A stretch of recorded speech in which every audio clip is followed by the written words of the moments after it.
Peace and wholeness to all the beings. So I had this thought. I'm going to elaborate on it a little bit more. I might even make like a whole diagram based on this, but I would just need more insight or more clarity into how to actually space the diagram or create it or template it, I guess I should say. But, you know, I've been really just not racking my brain, but it's like, obviously, every minority, I hate that word, by the way. Minority is such a colonizing, conquered term to use for people that aren't really even the minority. But that's a whole nother conversation. But we already know that those groups are quote unquote under attack, right? But we know that there's one group that kind of catches, or it's broadcasted more, that they're catching more hell. And that's obviously, again, another term I hate to use, black folks. And I'm like, well, why is it always the common theme? Right? And you see it in movies. You definitely see it in movies. You definitely see it even in real life. But you know, like there are some extremely racist, like Indians, of course, white folks, Hispanics, and especially Asians can be some of like the most, y'all some niggas to black folks. You know what I'm talking about? Like, you know, like I'm not making a general statement here. I'm just know when they racist, they like bad racist. You know, they just like one of them deep South KKK type folks. But I kept on thinking on that. I was like, what's up with that?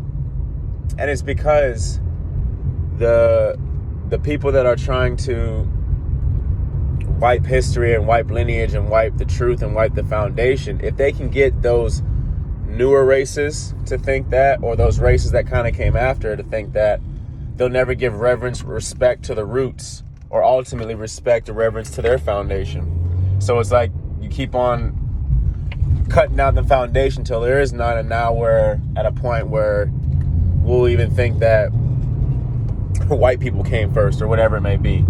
So quick little thought here, maybe a little dense, but even the book Roots, I don't know if we really realize that.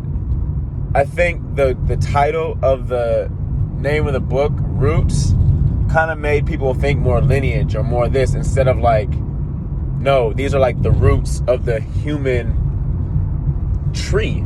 Like, black folks are the roots of the human tree. Now, here's what's even goofier. You don't see the tree, or not that most of us are sensitive enough to even recognize it yet, but you don't see the tree, the leaves, trying to, first of all, you don't, she's goofy me thinking, but you don't see the leaves being racist or hating on or basically hating the roots.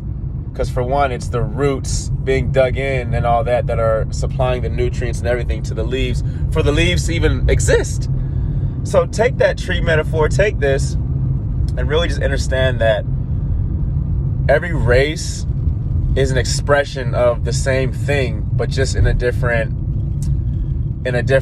phase. So if you're and I'll close with this, right? If you're, part of the root race or whatever, then you probably have a bit more spiritual magic or natural inherent spiritual magic where you can work directly with things and there doesn't take much thought. Where if you're closer to the trunk and the branches, the leaves and all that, which means you're a little bit later, a little bit after, you're probably more in the minds, more in the psyche, and need a bit more training or work conditioning to be able to work more as like I don't want to say root worker because that's a whole different, but like the actual truest sense of a root worker, if we're talking about this metaphor of a tree and humanity being a tree and every race being a part of the tree. Even goes deeper where each race can be like an organ, or then a day of the week, and then a planet. So it's all or a color, right? Like the Rainbow Bridge and all that.